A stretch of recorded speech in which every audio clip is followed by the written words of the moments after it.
এবার বারাসাতে বিজেপির অন্দরে ক্ষোভ প্রকাশ্যে। দলীয় প্রার্থী শঙ্কর চ্যাটার্জির বিরুদ্ধে রাস্তায় নামেন খোদ বিজেপি কর্মীরাই।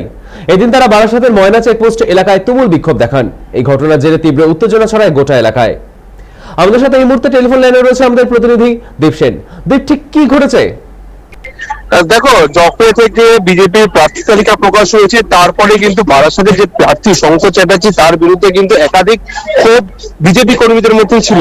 যখন ঘোষণা হয়েছে তারপরে কিন্তু যে জেলা পার্টি অফিস রয়েছে তার পাশের একটি বিল্ডিং এর নিচের তলায় কিন্তু পোস্টার পড়ে শঙ্কর চ্যাটার্জির বিরুদ্ধে, এবং সেই পোস্টার বিভিন্ন জায়গায় পরে। কিন্তু কালকে যেটা ঘটনা ঘটেছে সেটি হলো একেবারে বিজেপি কর্মীরা কিন্তু রাস্তায় যে বিজেপির যে পতাকা এবং ব্যানার ফেস্টুন নিয়ে তারা রাস্তায় বেরোয় এবং শঙ্কর চ্যাটার্জিকে তারা প্রার্থী হিসেবে পছন্দ করছে না এমনটাই কিন্তু সেই ব্যানারে লেখা ছিল।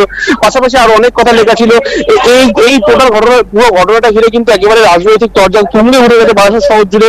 যেহেতু বারাসাতের বিজেপি প্রার্থী শঙ্কর চ্যাটার্জি এইবার ভোটে দাঁড়াবেন, সেক্ষেত্রে বিজেপির কতটা সাপোর্ট পাবেন শঙ্কর চ্যাটার্জি সেটাও কিন্তু প্রশ্নের মুখে দাঁড়িয়েছে।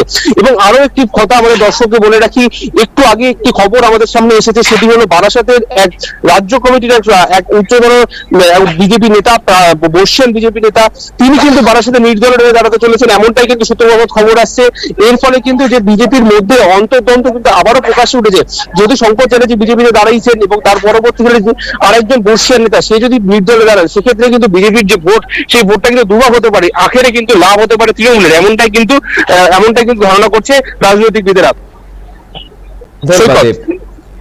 বারাসাতে বিজেপির অন্দরে এবার ক্ষোভ প্রকাশ্যে। দলীয় কর্মী প্রার্থী শঙ্কর চ্যাটার্জির বিরুদ্ধে রাস্তায় নামেন খোদ বিজেপি কর্মীরাই। এদিন তারা বারাসাতের ময়না চেকপোস্ট এলাকায় তুমুল বিক্ষোভ দেখান। এই ঘটনার জেরে তীব্র উত্তেজনা ছড়ায় গোটা এলাকায়।